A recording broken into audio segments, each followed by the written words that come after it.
Hello and welcome to another topic in chemistry. Go ahead and start setting up your focus notes page while I introduce our topic. You can see that the topic is called stoichiometry. It's an introduction. Put it whenever date it is you're taking these notes. And there's two essential questions.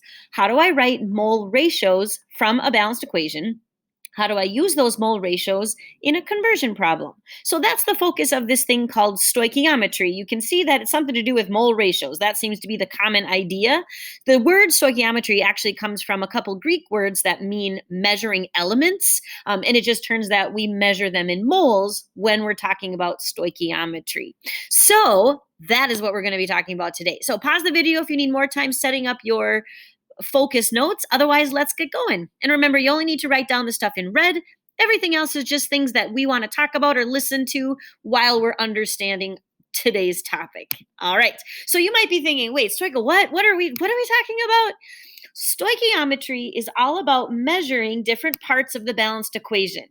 This unit, so this is a wonderful place to stop in Chem A because this unit explains why we learned about writing compounds. Why did we learn how to do DA? Why did we learn about this random thing called the moles and equations and balancing equations and predicting products?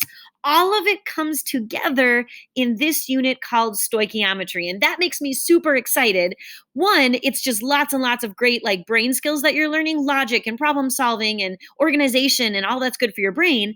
But all of these things seemed like just random chemistry things, but they all come together in the unit of stoichiometry to show you what do we do with those that's actually useful. And so that's why I really like this unit. So I'm excited to learn this with you.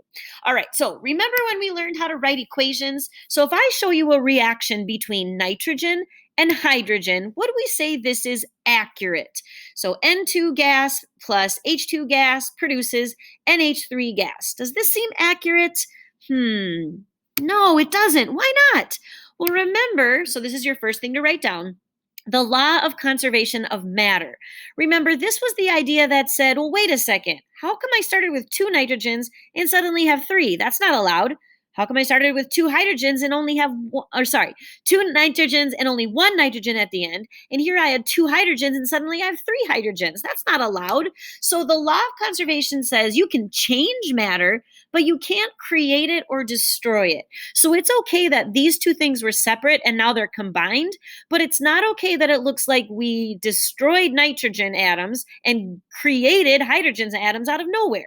So remember, the thing we do to solve this problem is we put coefficients. So if I keep my N2 that I start with, but multiply the product times 2, I'll have 2 N's. But then if I multiply that times 2, now there's 2 times 3, 6 H's. So I put a 3 in front. 3 times 2 is 6 H's. So now this obeys the law of conservation. That's the first thing we need to review because it turns out that these numbers that go in front, those coefficients are going to be useful in this new unit. So the whole point of stoichiometry is to figure out how much do you need to make a reaction happen? And then this is what real chemists do. So real chemists don't have procedures that tell them the steps like you would in lab. They also don't have starting measurements always, right? They have to pick what measurements they want. If they want to produce a certain amount of product, they have to calculate, well, how much reactant do I need to start with? Instead of just randomly mixing things together. That's the idea of what stoichiometry will tell us to do. So if I'm looking at an equation like that one I just showed you on the previous slide, what in the equation tells us how much of the element or compound we have? What part of it does? Think about that. Well, it's the coefficients. And it turns out that the units on those coefficients are moles. So here's the whole reason we had to learn about moles. It was so that when we're looking at a balanced equation, we use those numbers as actual conversions and measurements. So moles is useful because it's connected to the balanced equation. All right, so because moles come back, guess what time it is? Yay, we get to go back to mole jokes. Are you ready? Here we go. Why did Avogadro come to visit Minnesota? Because he wanted to see the mole of America. He heard it was a molesing. All right, and here's one more for you. What place did Avogadro win at the science fair? Hmm. Okay, now this one's kind of tricky because Avogadro was studying particles and atoms at a time when people didn't really believe they were a real thing. So he didn't win like champion or first place or anything. But he was pretty smart and did a lot of good effort. So they gave him honorable mention. All right. Thank you for playing along with my mole jokes. All right, let's get back to our notes. Actually, take your first little break. So, write a level 1 question about our notes so far. Remember, it comes right from the notes, straightforward kinds of questions. Define the law of conservation would be a good one. You can find other Costa question guides or sentence starters, remember, on that guide on Schoology. Pause the video, take a little break, come back when you're ready. All right, here we go. Let's go back to this idea of coefficients and the units being moles. So go ahead and jot this down. The coefficients in a chemical equation tell us mole ratios between parts of a reaction. There's that key thing from our essential questions. Mole ratios is a big deal. So if I have this balanced equation, go ahead and write it down. 2H2O, arrow, 2H2 plus O2. The mole ratios are where you compare how much of each part of the reaction you have. So if I wanted to write the mole ratio between water and hydrogen, I look at the balanced equation and I would say, oh, this 2 is the moles of water. This 2 is the moles of hydrogen. So the mole ratio is 2 moles of water for every, that's what that colon means, 2 moles of H2. Now, some of you that are, you might notice that, wait a second, 2 and 2 is the same ratio as 1 to 1. I do recommend you keep the 2's and the 2 to show that it came from this balanced equation, the 2 and the 2 in here. Let's do the same thing between water and oxygen. So go ahead and see if you can do it before I show you. So what would be the ratio between water and oxygen using this same format? What would it look like? Do you got it? It'd be 2 moles of water for every 1 mole of oxygen. So remember, if there's no number written there, 1 is implied. So this is a mole ratio. Now it's got units of measurements that I can start using in math problems. All right, let's do one more. How about between hydrogen and oxygen? Go ahead, you write it quick. What would be the mole ratio? See if you can do it before I show you. What would it be? All right, it'd be 2 moles of H2 and 1 mole of O2. So that's the idea. That is the key to stoichiometry, mole ratios from the balanced equation. We call this, or I call this the switchover step. I don't know that every teacher does, but I call it the switchover step because this is how you switch over from one chemical to a new chemical. We've never been able to do that before. We've just been doing random conversions, like maybe we had potassium chromate, but then it's the grams and moles or liters or ounces of the same chemical, which is not very practical.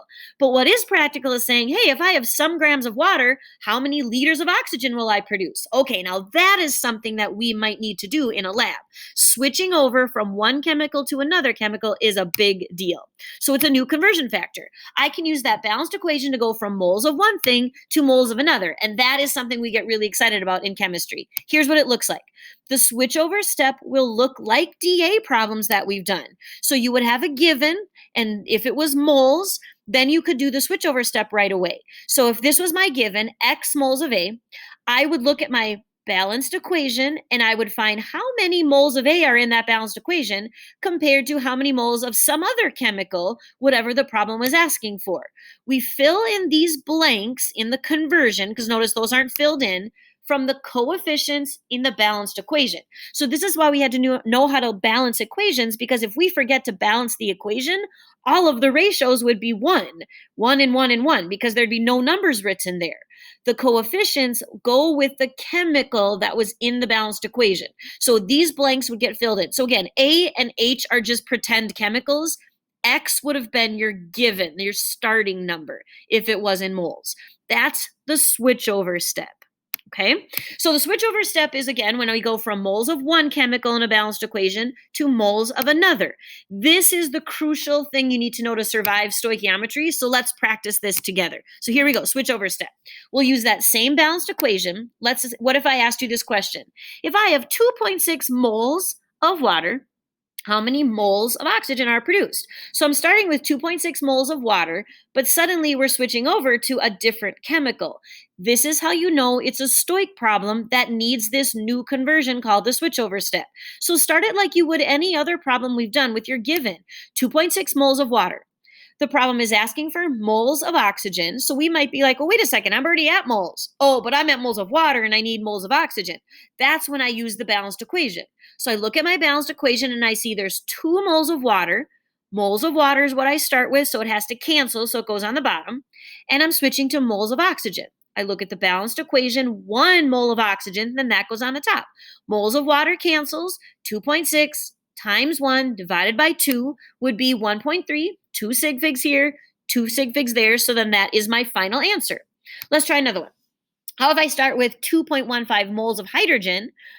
If 2.15 moles of hydrogen are made in this reaction, how many moles of water did I start with? So you can also go backwards, right? If I measured my ending chemical and then I needed to know, oh, wait a second, how much water did I use to make that much product? That could be a really useful thing that we need to figure out in a lab setting. So this is my given, 2.15 moles of hydrogen. So that's what I start with. Moles of H2 is hydrogen. I need moles of hydrogen to cancel. I look at the balanced equation and I see there's 2 moles of hydrogen. So that goes on the bottom, so moles of hydrogen cancel. I switch over to moles of water because that's what the problem is asking for. I look at the balanced equation, 2 moles of water. That goes on the top. Well, wait a second. Moles of hydrogen cancels, the 2 cancels, you end up with the same number, right? 2.15 times 2 divided by 2 is still just 2.15. However, we needed to show this math to show where water came from because the answer is 2.15 moles of water, even though we started with 2.15 moles of hydrogen. So I hope that you can see that this looks familiar. Oh, we start with a given. We cancel units. We multiply on the top. We divide on this bottom. That's all familiar from last unit. The only part that's new is we can get a conversion. Instead of using molar mass or molar volume, we can use the switchover mole ratio from the numbers in the balanced equation. That's the part that's new. All right, go and take another little break. So level 2 question, feel free to make up another STOIC problem like the one that I just did. So let me go back here. So what you could do is you could just make up a new one of these, a new number, something between hydrogen and oxygen and water would be great. That would be an awesome level 2 question. Or you could do an explain, compare, contrast, any of those. Or use the guide on Schoology to find a different sentence starter, something to help you review later. Come on back when you're ready. All right, so there's more to love about STOIC, right? The switchover step, maybe you're like, oh, that's kind of interesting. We've never really used a balanced equation like that before. But if I just go from mole to mole, that's also not very useful because we can't measure anything in the lab if the units are moles. So what do?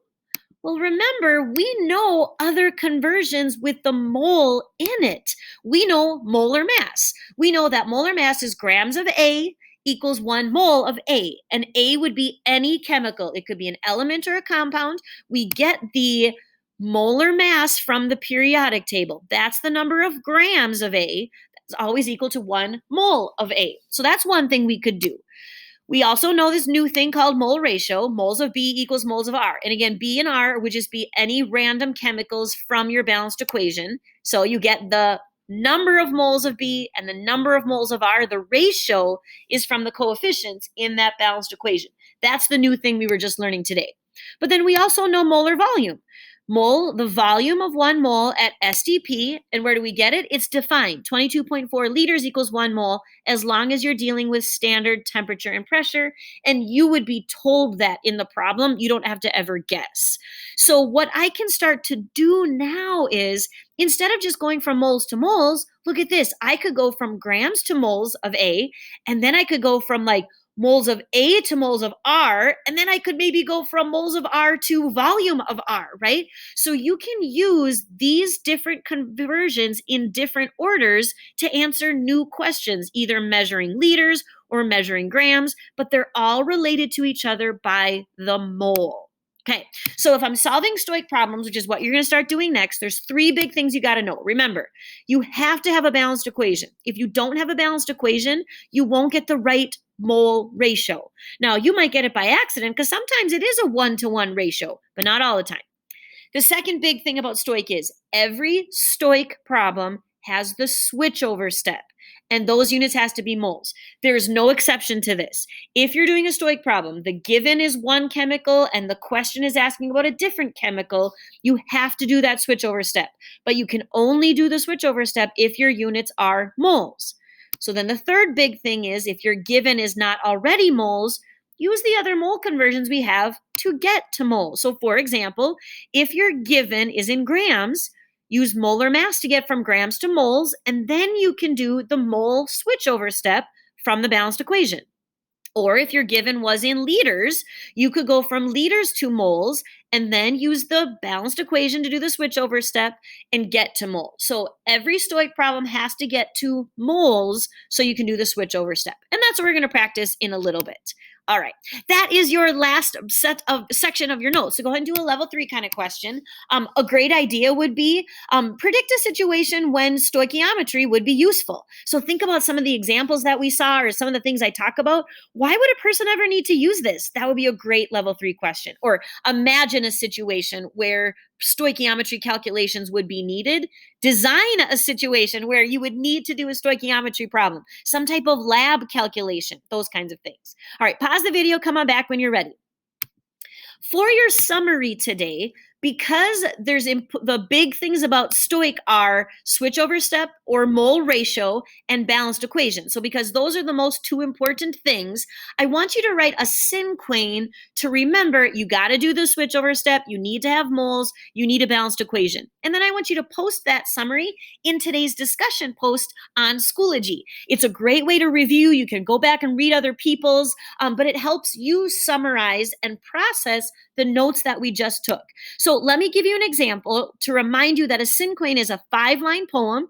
In the first line, there's 2 syllables. In the second line, there's 4. In the third line, there's 6. In the fourth line, there's 8.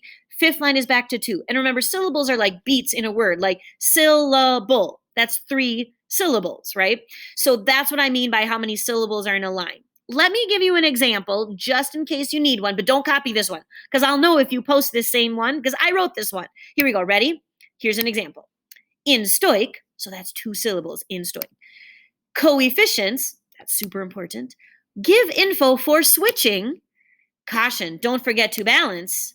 Great fun, right? So this reminds us that we got to have a balanced equation and that it's the coefficients we use for switching, right? The only thing this is missing is the word mole, which is maybe important. But in general, this helps me remember that I need a balanced equation with coefficients to switch chemicals in stoic, right? That should be the content of your synquane. And this is also your summary for today's notes. That brings us to the end of the first day of this new unit in Chem. Go back and finish any of your COSTA questions and then write your synquane today for your summary. And then post that synquane in the discussion post on Schoology. And then also, there is an introduction assignment, an intro assignment called Stoic Intro that shows you kind of how we start to do this new kinds of math, still DA and still conversion problems, but now we've got that switchover step. So you've got that assignment that you can start. All right. Thanks so much for listening as you continue to learn more about chemistry. We'll see you next time.